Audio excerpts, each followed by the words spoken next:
আসসালামু আলাইকুম। আমার ম্যাথ ক্লাসে আপনাদেরকে স্বাগতম। আজ আমি উৎপাদকের বিশ্লেষণ নিয়ে আলোচনা করব।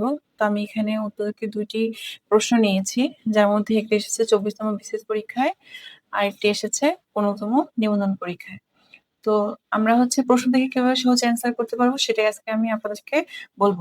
তো এখানে ১ আর ২ নং প্রশ্নে এই যে এখানে +x আর এখানে হচ্ছে যে +23a এই ২ টা যে মিলাতে হবে। কোন অপশনটা দিয়ে মিলতেছে যদি মিলে যায় সেই অপশনটাই আমাদের অ্যান্সার হবে। তো ১ নাম্বার অঙ্কে দেখি কি বলছে 2x² + x - 15 এর উৎপাদক কোনটি? তো এখানে অপশনগুলো টেস্ট করব। কিভাবে টেস্ট করব? আমরা চলকবিহীন পদের সাথে চলকযুক্ত পদের গুণ করব।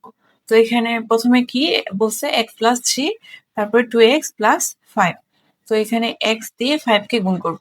x দিয়ে 5 কে গুণ করলে কি হয়? এখানে হবে 5x তারপরে 3 দিয়ে 2x কে গুণ করলে কি হবে? +6x। তো এখানে কি আসতেছে? 11x। তো আমাদের এখানে তো +x দরকার। এখানে আমাদের 11x আসছে। তার মানে এটা অ্যান্সার না। তো দ্বিতীয়টা টেস্ট করে দেখি।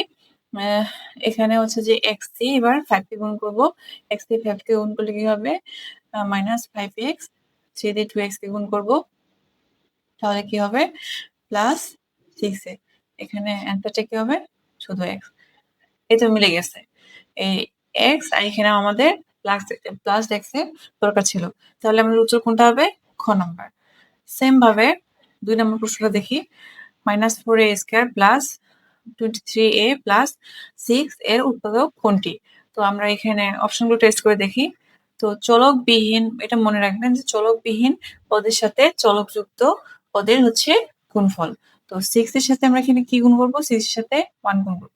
6 এর সাথে 4 এ গুণ করব। কারণ চলকবিহীন পদের সাথে চলকযুক্ত পদের গুণফল। তাহলে ৪-৬ 24 24 এ দিয়ে এবার 1 কে গুণ করব।